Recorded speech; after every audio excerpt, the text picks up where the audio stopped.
is being recorded and will be made available to all of you afterwards, probably before close of business today. It'll be emailed out for you.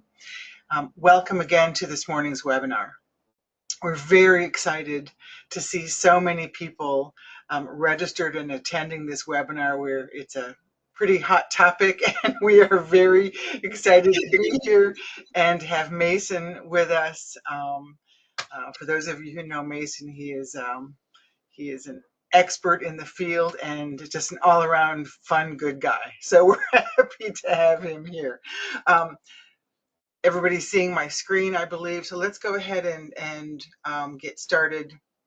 This webinar will provide an overview of how AGS and TGC can help you navigate these TEGLs, particularly TEGL 0718, the authorized to work TEGL. And just for completeness sake, this is not legal advice. This is our expert advice being brought to bear from our probably collective, between Mason and I anyway, 50 plus years of experience, long before my hair went white. Hundreds of years of experience with all of you good people on the call with us today. So without further ado, this is the agenda. This comes directly from the email invite. So if this is what you thought you were going to do today, you are absolutely in the right place. We're going to spend some time getting insights from Mason from the Grants Clearinghouse, insights from on these TEGLs, and then I will spend some time introducing you to AGS for those of you who are new to AGS, and then showing you how we have implemented the data management requirements and reporting requirements for these TEGLs for compliance purposes.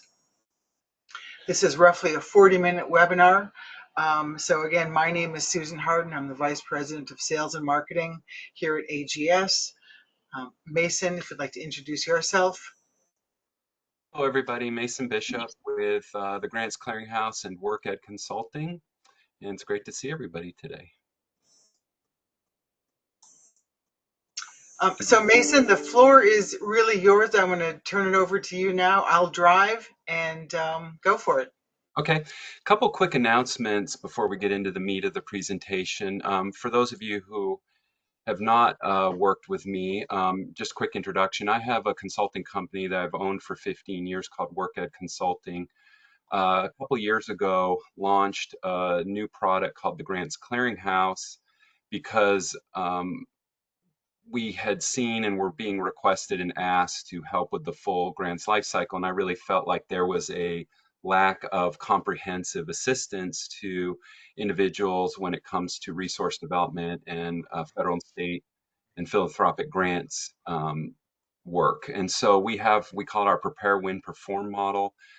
We can help with pre-award strategic planning. We can help with developing proposals. And what I'm most excited about is, and we're getting asked to help a lot more, especially with some of the issues around budgets and things, we actually can do a host of post-award services as well. We actually manage some federal grant projects.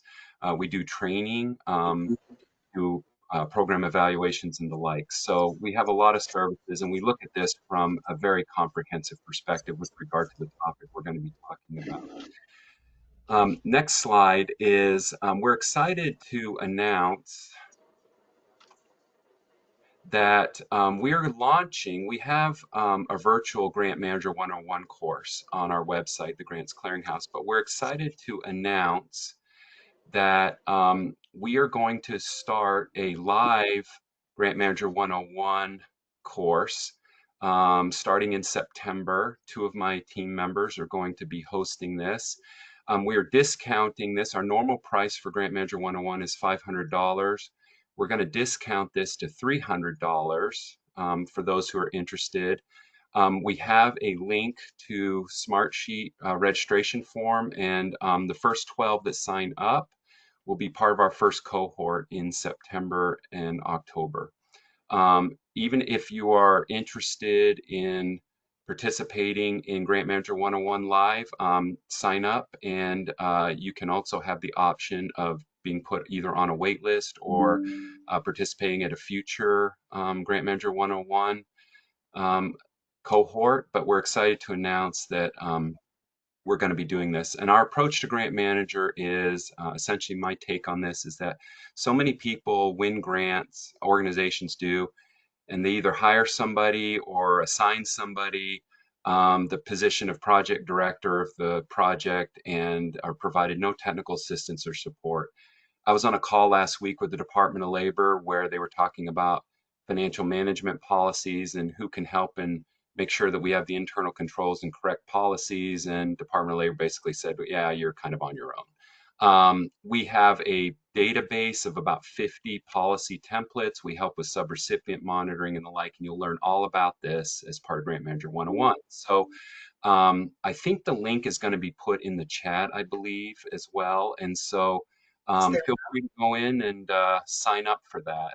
We're pretty excited to announce this. So next slide, let's get into the topic of conversation for today. As Susan mentioned, this is not legal advice, but this is based upon 30 years, including having worked at the Department of Labor myself for 6.5 years. When this came out from both the Department of Labor and frankly, the Department of Education also sent a memo out as well.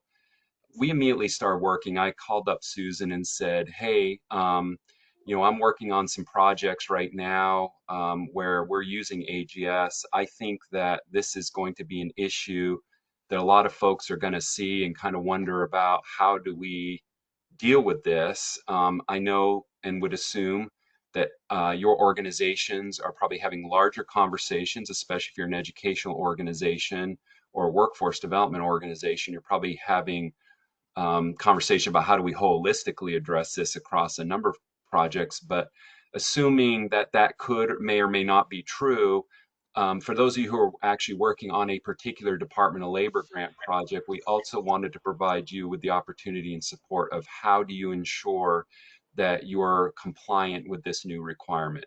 Now, I know that Department of Labor said that this is embargoed until September 10th, but in my opinion, I would start any new participants you have now, start working on this.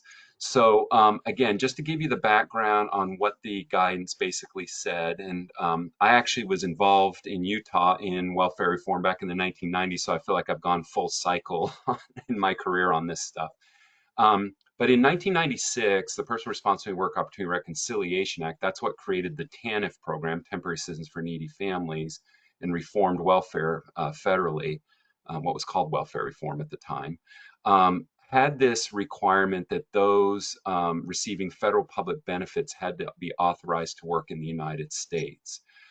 Essentially, the interpretation that has just come out is really around federal public benefits and what are those. Now, will this be litigated in court and such? Perhaps we'll have to see. But my again recommendation is assume this is in effect at this point. I think get out. We're trying to help you provide the tools, and you're going to hear some of those from Susan later to be able to get out ahead of this and be compliant and not worry about what happens in court or what happens with interpretations, etc.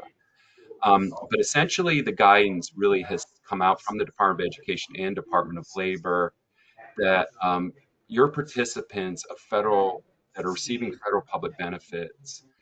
I think there's some background noise, Susan. We have people mute their microphones. If you're not, can you mute everybody's microphone, Susan? Well, let me see. There's background noise from somebody's microphone. Okay, thank you. Um, the federal Department of Education and Department of Labor grantees have basically stated that you must verify that participants are authorized to work in the United States. And again, I've already stated at this time, it's our recommendation to assume that this must be implemented. So next slide.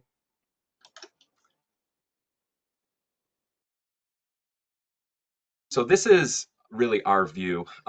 Again, I've already mentioned that organizations that receive a variety of federal funds like community colleges are probably working toward an overall strategy as part of their college registration, or again, if you're a workforce development or community-based organization, you may have a number of different federal funds coming in, and so you have to kind of come up with a holistic solution. But also, our assumption is that we wanted to again, provide guidance, technical assistance, and actually in the case of AGS, have a product that can help you if you're receiving a discretionary grant program, a community, a congressionally directed spending grant or cooperative agreement, that you'll be able to comply with TEGL 1023 change 2. The issue is this, and I had gotten some early questions from some of the folks I work with. Self-attestation is not compliant. If somebody says, yes, I'm able to work in the United States, that's not enough. You must verify and keep documentation in the participant file with the appropriate proof of work authorization. So this becomes really important. And this means there's going to be a bit of a burden on grantees to collect this information. Next slide. So our recommendations are this. Again, for any new participants, and I would say I know community colleges right now across the country, for instance, are enrolling students. So I absolutely would 100% recommend that all of your new participants that you're enrolling now into your grant project, your Department of Labor grant projects, that you implement immediately a validation process that people are able to authorized to work in the United States. Again, you're going to hear what we've done, Susan and I working together to make AGS Prime a tool that will help you do this. For ongoing participants, and this becomes a question, okay, so what about participants who were enrolled last spring? I absolutely recommend that you develop a strategy now for how you'll obtain that required documentation. I would assume that you need to find work authorizations for all active participants of your grant programs. Now, let's say somebody's exiting in the next month from your grant project. I would say, that probably is much less of an issue, or people who have exited up to this point, I wouldn't worry about that. I'm talking about people who, are going to be funded in some ways by your grant over, let's say, the next 4 months or 6 months or a year or that type of thing. If they're in the middle of their experience with you as a grant funded participant, I would develop a strategy for how you're going to collect the needed work authorization data. Again, participants who have exited, I don't think need validation. And then just as a reminder, for those of you who may be operating a congressionally directed spending request, this is required for those as well, because those are authorized under the Workforce Innovation Opportunity Act, which is specifically one of the laws where recipients are considered receiving a federal public benefit. Now, documentation is important. We're going to talk a little bit about this. I come at this kind of thing from assuming that the Department of Labor Inspector General could do a study at some point. It might be 2 years, 3 years, 4 years from now, and might pull your project and see, do you have the required documentation on file that individuals are authorized? So I would default, if I were any of you who are operating a federally Department of Labor discretionary project, I would assume that you could get audited at some point and that you're going to have to demonstrate that you did validate that people were authorized to work. And that's why I also think that any active participant, you should go ahead and just assume you need to have a process for collecting that information. So next slide. So now I'm going to turn it over to Susan and her team because, again, what I'm really excited about is when the TEGL came out, when the Department of Ed came out, I went to Susan and I said, I really think that if AGS can provide an easy solution, so to speak, an easy solution for helping the grantees on this, I think it would be a huge service to everybody we work with. So I'm excited for you all to hear what they've been able to accomplish. Okay, thank you. Great information. Amazing as always. So thank you for that. So again, I'm Susan Harden with AGS. Before I get into the show and tell, let me just introduce you to a little bit to AGS. And some of you know us and some of you may be new to us. So AGS, American Government Services, we'll just say AGS because it's easier to say. We are a commercial software development company, and our primary product is called AGS Prime, as you've heard. Prime is a no-code platform as a service. We really specialize our experience. We really specialize in both the commercial product side as well as building out a series of pre-built compliant templates for grants, for state, federal grants in particular. Um, and so we are Pearl subject matter experts. We keep our eye on TEGLs, and so yes, when Mason pinged me and said, "Hey, what are you guys doing for this?" We had already actually implemented it into our applications and said, "Yeah, let's partner and let's get this message out that we have a pretty good handle on what we think needs to be done and how to do it, and let's get this webinar out the door." We support hundreds of organizations and hundreds of these kinds of grants. Specifically for today, I'm going to really focus on our Pearl subject matter expertise around USDOL and USDE and CDS types of grants that are really requiring compliance for all of WIPS reporting, and particularly today around the two TEGLs for authorized to work, and the other 25 WIOA fields that are particular that the feds are looking for compliance. And I'm going to show you how we have implemented this already. So we have these turnkey systems for these grants. Picture being worth 1,000 words. This is kind of a leave behind. Some of the reports that we provide in our grant templates are for the QPRs, the QNRs, WIPS reporting, other graphical types of reports for analytics across your grants and your data analytics. So specifically compliance for authorized to work in the United States, the TEGL for 1023, we need to keep track of authorized to work. And if we say yes, we're going to have these kinds of screen presentations for you. Again, this is the leave behind. I'm going to demonstrate this for you in a minute live. And lastly, how are you going to keep track of this information on an attachment record in Prime? So we provide you, again, this is sort of the reminder about how Prime handles this for your grants. Let me jump over to the show and tell. I'm actually going to, this is an Apprenticeship Building America grant tracking system. I'm going to show you a couple of different versions of what this looks like in our grant system. I'll make this a little bit bigger. This is one of our pre-built templates for the ABA grant. In my demo domain, I'm going to pick on my favorite test customer, Buddy Holly. I'll open up his case folder.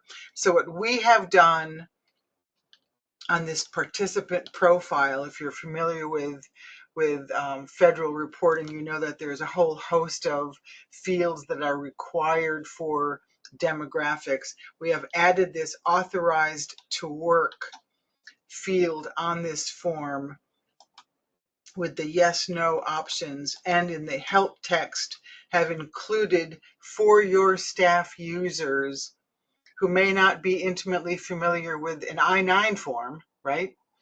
The types of allowable documents that can be utilized for verifying that they are authorized to work in the United States. Let me share a different perspective. Here's kind of what it looks like on my domain with all the different types of grant applications that we have. I'll open up a strengthening community colleges template, show off sort of a similar look and feel, as you can see how this looks. Buddy Holly lives here as well. Slightly different look and feel, authorized to work in the United States. If we say yes, we get this handy help message as you see in the slides. If we say no, help message directly on the screen for your staff users to not have to have all of this information memorized. Again, in the information box, the guidance for your staff users to be able to know exactly how to approach their participants, they're potential participants. And when we say yes, and we say in the guidance, please create a participant attachment record, what we mean in our Prime case management systems for these grants is to go over to this create new and click create participant attachment. The attachment record is here with these two new fields, and we select this drop down. And if I'm here to document the authorized to work in the United States document verification, I'm going to select that. This field now pre-populates with that same list of items from the I-9 so that we as staff users can select whichever document or documents we're going to attach to this participant's case folder that represent the only allowable verification documents for this value.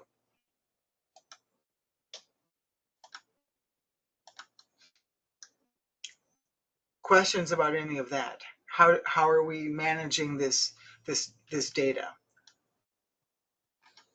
So again, if I go back to my participant case folder, to reiterate what Mason has mentioned, authorized to work in the United States has been stayed till currently September 10th. Although you want to be doing that now with your new participants and putting together a strategy for your existing participants. We have not, as you can see, we have not yet made this a required field. Our plan is, if September 10th continues to be a hard date, we will flip the switch on this field for all of our customer sites and for all of our templates to then indeed make this a required field so that the form cannot be saved when we're doing this data entry and managing our participants' data until this field has been filled in. Because all of our templates include an option for self-registration to offload, if I can use that term, to help pre-populate some of that data from your potential participants, this field is also added to the self-registration form and will be set as required by September 10th so that your self-registrants will also have the opportunity to answer that field and be given guidance as to the type of form or documentation that they can attach right in that self-registration process to really help ease the burden of helping you be compliant with this process. Additionally, beyond authorized to work, we know that TEGL 0718 asks for compliance for these other potential fields, not all of which are required for all USDOL grants, but are required for all WIOA-based grants. So there are 25 additional fields here that if a person indicates that they are low income status at program entry, for example, we need to provide documentation verification for that attribute as well. So we have also built all of that into all of our Prime templates for Department of Ed and Department of Labor and CDS grants, congressionally directed spending for community benefits programs. So that is also all added in here for those additional 25 fields that require documentation verification. Susan, can I add something about that real quick? I just had an experience for everybody on the call with the Department of Labor Inspector General, who is doing a study of recently completed large grant program, scaling apprenticeships, actually. And it was really tough. They were asking for verification of age, documentation, some of which I don't maybe necessarily was needed to be in the participant file, but they were really wanting a lot of documentation, verification of the credential, of the age, of the high school graduation, etc. So, this is, I know, a large burden creating this documentation, but I think to the extent that AGS has made this as easy as possible for you to be able to do it, I just, would highly recommend. Again, we can provide further technical assistance over time and after the call for folks as needed. Um, but this is an important tool that I think AGS has created both for the work authorization and for these other data elements and for the two TEGLs, because it does seem, again, I would assume that at some point your project could be part of a inspector general audit, and they're going to be looking for some of this information if you were to be so selected. So.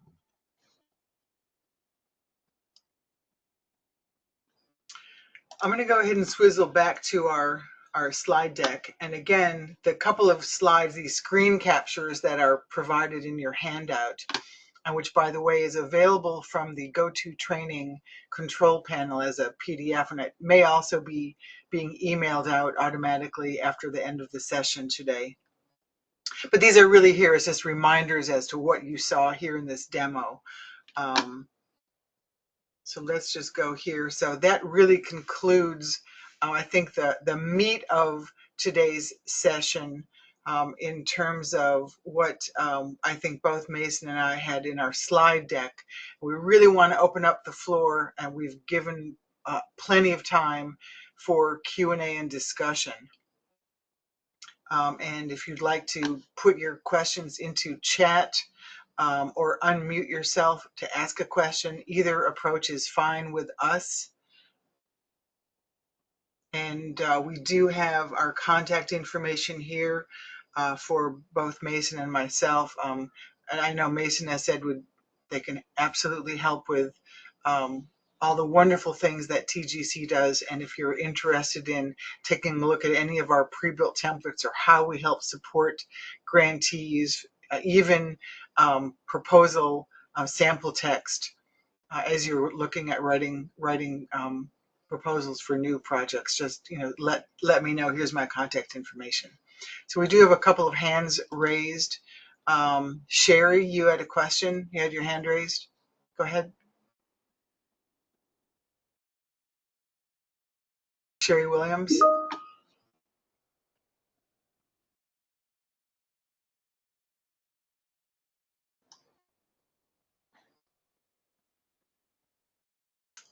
I think her volume is not working. Feel free to type your question into chat if you can.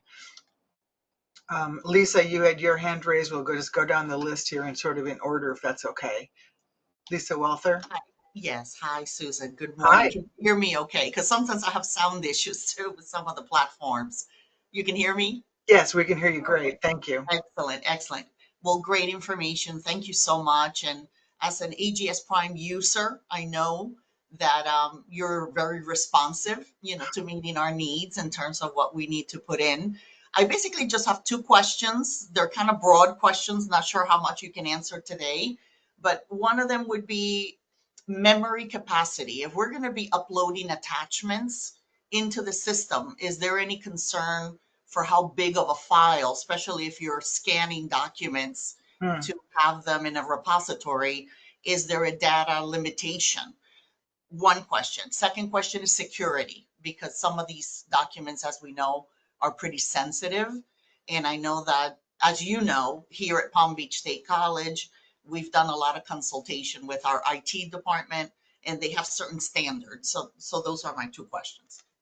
Excellent questions. Thank you.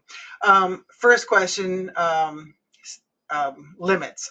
Um, there are limits. I think we have the ability in Prime to sort of sliding scale on terms of size per individual document and for overall database size.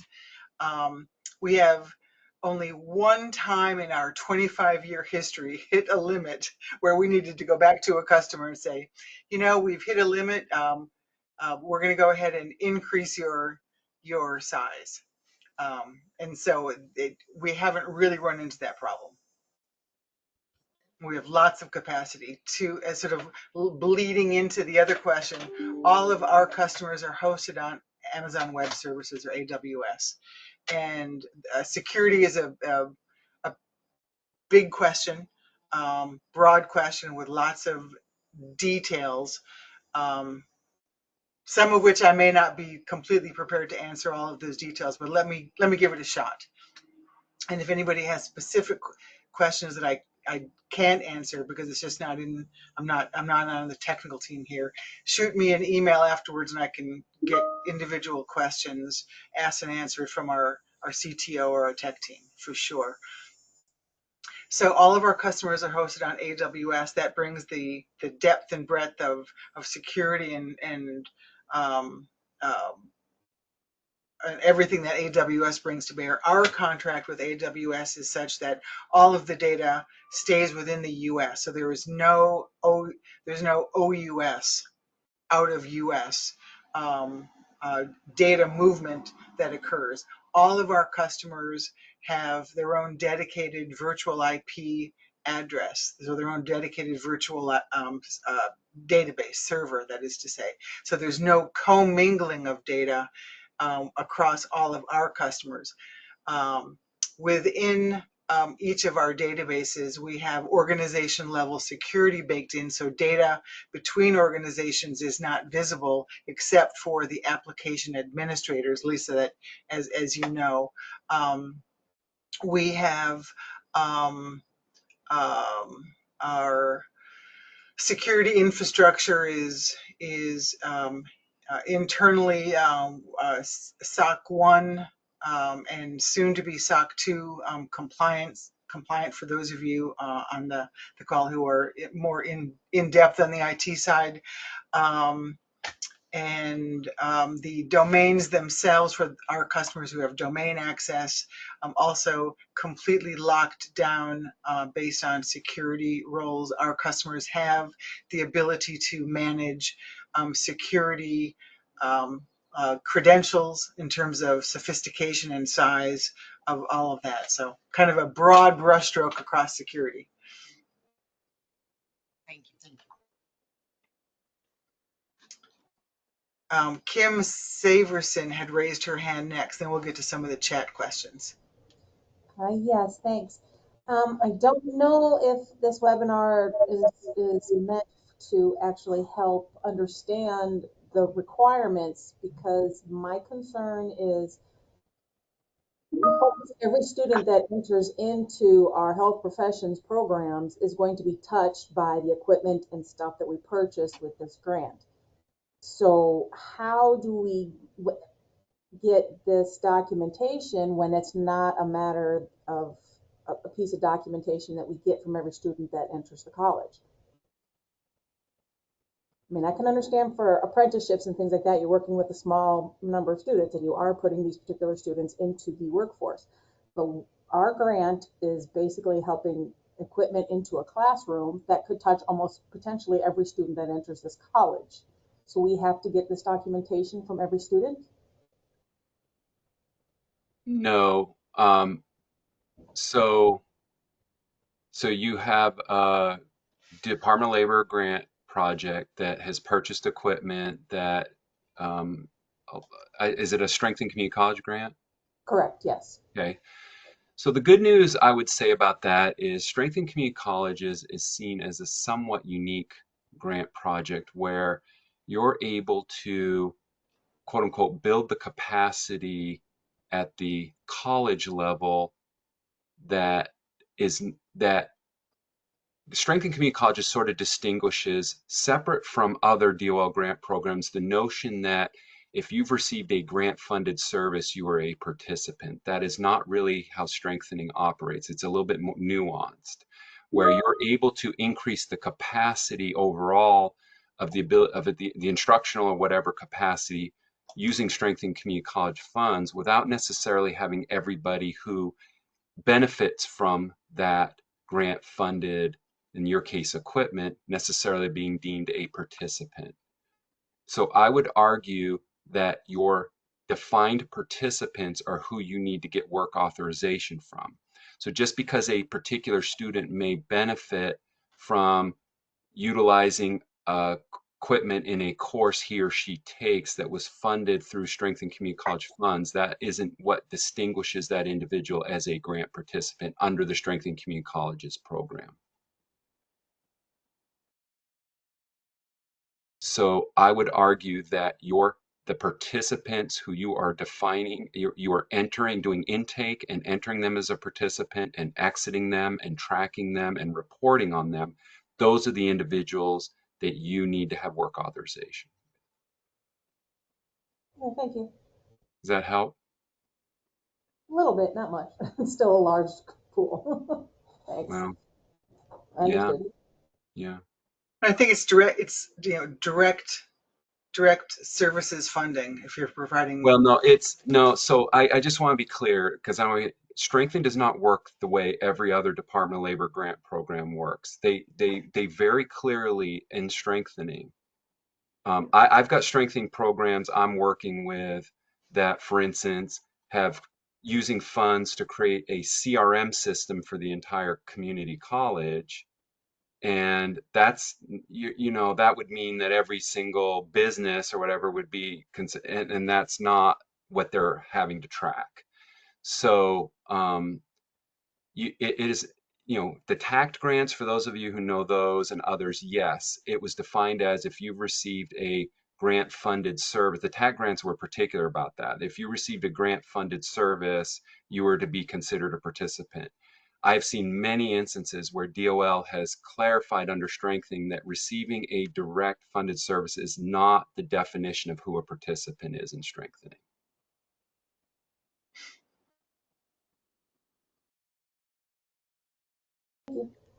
But this is why, frankly, I would argue that community colleges, the registrars of community colleges need to be looking at this issue because Perkins funds, any student who's benefiting from Perkins, a student, all of these Department of Education, Federal Department of Education, Department of Labor funds, those individuals all have to have work. So I would strongly assume, if not the case, that it should be sooner rather than later, that this issue needs to be frankly addressed at the community college level because you've got multiples, myriad of students who are benefiting, so to speak, from federal grant. They're receiving a federal public benefit. Agreed. Agreed completely. Thank you. Okay. Other questions that we have in chat. Um, Catherine Sturm, let me get back to you in email. Your question is, we have access to Prime um, after your grant is completed. Um, After your grant is completed, you can always extend um, a portion of that as well as just download your data and be done. But I'll talk with you about that in more detail if that's kind of a broad answer. Alfredo, your question. Alfredo Mendoza asks, are community colleges in California and others in the nation using AGS to track their data, including work authorization?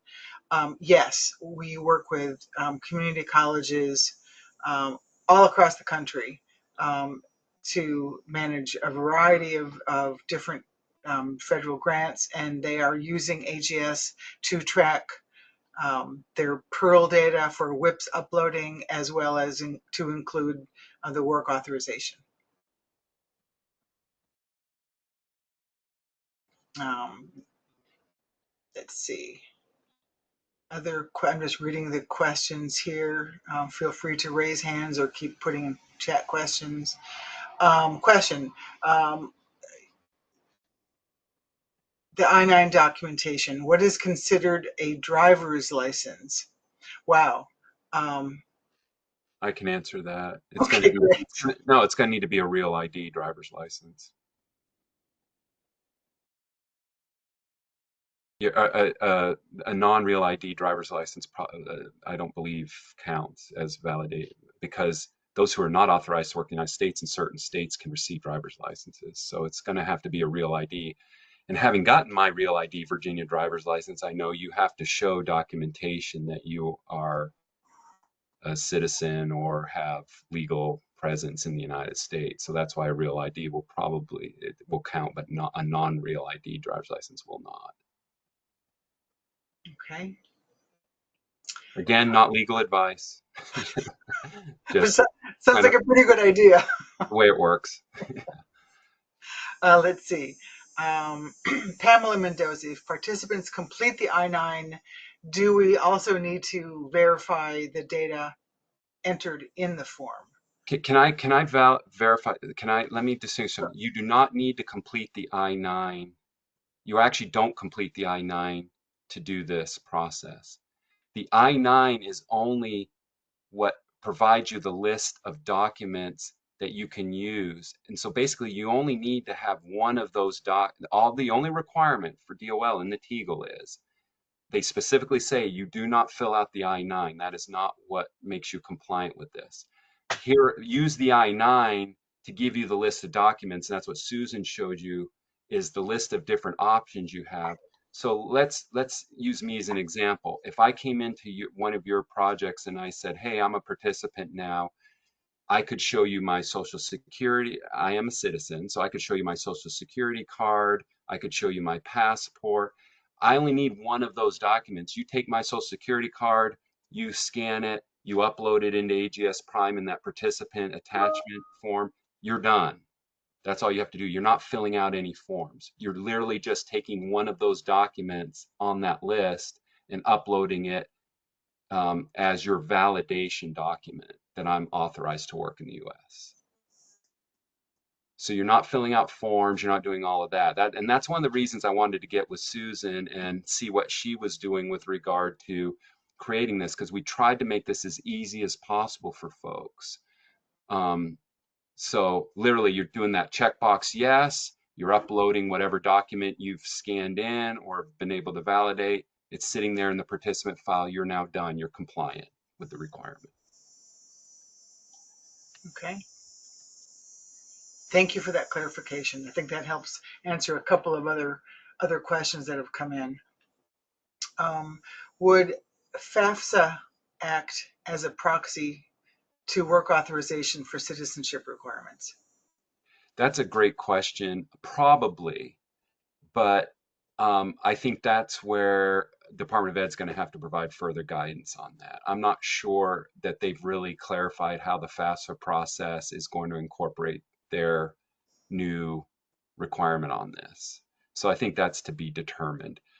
But hopefully, I would assume that they're going to have to do something with FAFSA because, in theory, if you're accessing FAFSA, you're trying to get a Pell Grant or a student loan or some other quote unquote federal public benefit. So I'm assuming that FAFSA is going to have to do a work authorization process as part of that. So yet to be determined, but probably you'll be able to utilize that at some point, maybe. But for now, we don't know. Mason, do we need to get the authorization to work documents for pre-apprenticeships for pre-apprentices in a program? Yes, if they again, if they are receiving a federal public benefit, and again, I'm defining that as they are a participant in your, in this case, Department of Labor grant funded program or US Department of Education grant funded program, then yes, you will want to have documentation and validation that they're authorized to work. That would, so the activity itself doesn't necessarily matter, Susan. They could be a pre-apprentice, a full-blown registered apprentice, or an apprentice, or it's a non-apprenticeship grant and they're getting a training service or career services or a supportive service. If they are considered a grant-funded participant, then you need validation. Okay, so here's another take on that. Another question that's Okay, kind of really slicing into this. sure. And I'm going to read this whole question from Dr. Gracie Pequeno. If I pronounced that correctly, I hope I don't want to mess up your name. So she asks, so if I understand correctly, if it's a strengthening community college funding, we do not need to require work authorization document from any and all students who use the equipment. However, if it's a grant outside of SCC, we do need to require work authorization documents. Or again, is it only for those who receive the service directly? So let me answer that slightly differently. And this is again based on a lot of experience working with Department of Labor projects. Yeah. When you get a Strength and Community College or any Department of Labor grant, you define who a participant is in your program. Every one of you should, that's one of the very first things you should do. I always recommend when you have grant fund is what is the point of entry and what is the point of exit for a participant in a grant funded program, and that is clearly defined as part of your project design. So what I'm saying is that in Strength and Community Colleges, let me back up. In most Department of Labor programs, that point of entry and point of exit is usually defined by at what point are they going to receive a grant funded service. So I'm going to enter a course where the curriculum's been developed by the grant. I'm going to enter a program of study where equipment has been paid for the grant. That's the point of entry. In Strength and Community Colleges is more nuanced than that. You don't necessarily define your participants based upon receiving a grant funded service. And it depends, frankly, on the round of strengthening you have, because they've changed this slightly for each round. So for instance, round 2, it was they wanted you to define very clearly they had a whole document that you had to fill out where you defined your program of study and that who are the students who are going to be engaged in that program of study, and those were your participants. So what I'm saying is under strengthening, just because somebody touches a piece of equipment, if you have not defined them as a participant and you are not reporting them as a participant, then they are not under in my opinion, under the work authorization requirement at that point, because they are not a grant funded participant. So that's the nuance I'm trying to give to you. It depends on, for each of your projects, at what point somebody enters your project and is quote unquote a grant funded participant and thus receiving a federal public benefit, and at what point are you exiting them.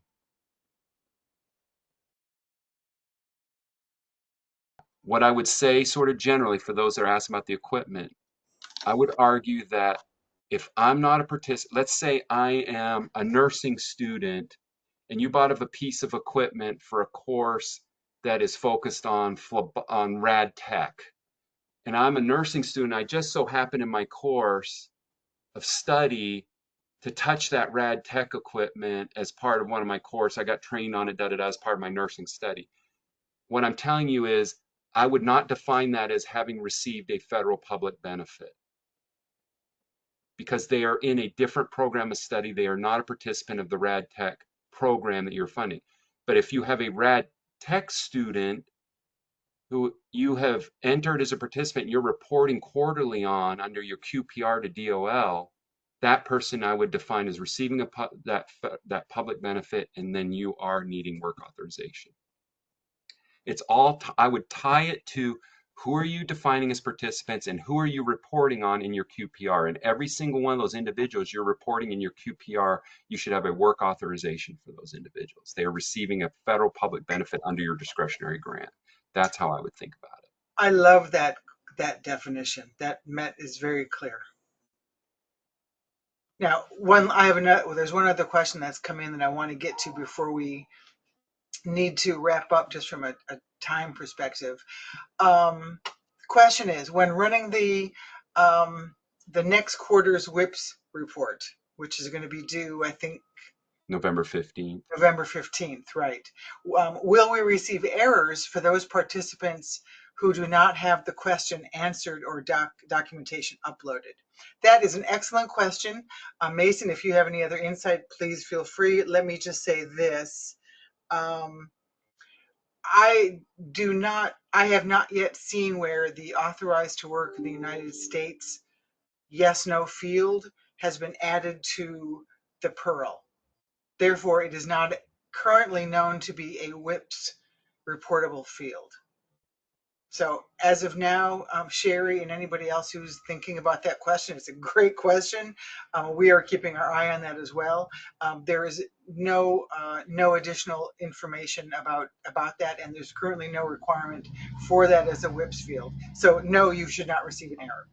If the feds make a change, and they might, um, you know that we will keep our systems up to date across all of our grant templates and all of our customers' sites. We will add that as a requirement to both your data entry and to your WIPS reporting and to your error checking file. And we will announce that at our user group meeting, so you'll be well informed well in advance. Mason, any other comment that you have about that? Any knowledge you have? No, I think that sounds correct to me, Yeah, Susan. we'll see. I wouldn't even expect it to be a WIPS field, but it's going to be one of those fields, as you have said, and hopefully impressed on everybody, that be prepared for a random audit question or your FPO coming in the door and asking for a report on that at any point in time. I think that is really the vast majority of all the questions that have been asked. There have been some repeat questions, and I think everybody's been um, pretty well asked and answered here. Um, Anything else? Oh, Lisa Rowland, question. Hey, Susan, thanks for letting me be part of the discussion or the presentation. This was good information. I just wanted to say a quick thing. We were a scaling apprenticeship grantee, and obviously we've closed out our grant, and we have, as was mentioned, have been audited. Our data has been audited earlier this year, and they did request verification documents. And so we did have to provide that back to the Inspector General's office, of which we were lucky enough when we obviously completed, we had all our documentation from AGS Prime.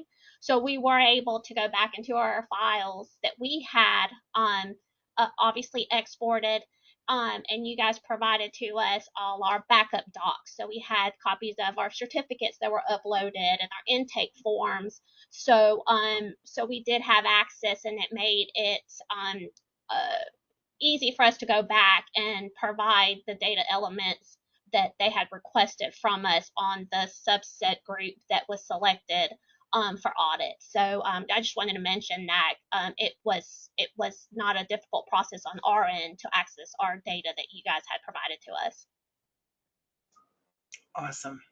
Lisa, can I just say though, that's great news, but it was all contingent on the fact that you had done the appropriate documentation using the AGS tools. So it was Correct. only it was great that you had access, but it's really to your credit and that your team's credit that you guys had done the appropriate documentation so that you That's were right. able to go back and do it. And that's really the point I was trying to make, because my experience was that, again, AGS Prime was used for this, but some of it was non-credit participants. And so the level of documentation you might have expected in the participant file was not as robust as, say, a credit student would have been in this case. And so we had a little bit of struggle with coming up with the documentation you needed. So I just want to compliment you, Lisa, for it sounds like doing a very thorough job and doing a good job with your documentation so that it was available for the Inspector General. And that's really one of the important points we're trying to make with this work authorization, as well as the TEGL 718, is that